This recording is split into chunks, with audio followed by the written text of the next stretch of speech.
முதியோர் இல்லத்தில் அப்பாவை விட்டு சென்ற மகன். ஆனால் அப்பா அவனுக்கு வைத்திருந்த கடைசி பரிசு என்ன தெரியுமா? கதிரவன் வாழ்க்கை முழுக்க உழைத்த ஒரு தந்தை. அவருடைய உலகமே ஒரே மகன் ரகு.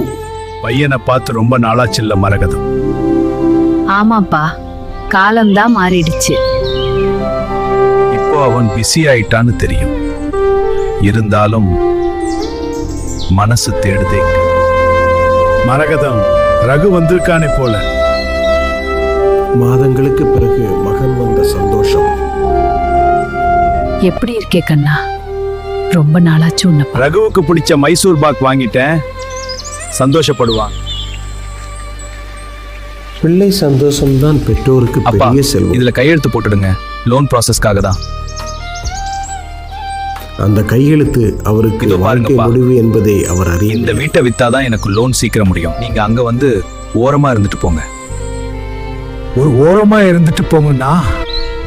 அந்த ஒரு வார்த்தை ஒரு தந்தையின் இதயத்தை உடைத்தது. வா போகலாம். நம்ம இருப்பது அவனுக்கு சுமையா இருக்க கூடாது. பெற்றோர் எப்போதும் பிள்ளைக்கு சுமையாக இருக்க விரும்ப மாட்டார்கள். இதுல நான் சேமிச்சு வச்சிருந்தது உனக்கு உதவும்பா. அது பணம் இல்லை, ஒரு தந்தையின் வாழ்க்கை. பாதுகாப்பா போயிடுப்பா. நீ சந்தோஷமா இருந்தா அதுதான் என் வாழ்க்கைப்பா. அவன் புரிந்து கொண்டான், ஆனால் தாமதமாக. இது பணம் இல்லை, என் நினைவுகளா? ஐயோ, நான் தப்பு பண்ணிட்டேனே. இந்த வீடு உன் படிப்புக்காக அடமானம் வச்சது, இப்போ உன் பெயருக்கு மாத்திட்டேன். இது என் கடைசி பரிசு. இந்த கல்லை தூக்கின கையால தான் உன் எதிர்காலம் கட்டினேன். அப்பா ப்ளீஸ், நான் வர்றேன். அவன் மன்னிப்பு கேட்க ஓடினான், ஆனால் அந்த மன்னிப்பை என் கேட்க கையில் இருந்தது நீதான்பா. அவர் இல்லை. பெற்றோரின் அன்பு நாம் புரிந்து கொள்ளும் நேரம் வந்தால் அவர்கள் காத்திருக்க மாட்டார்கள்.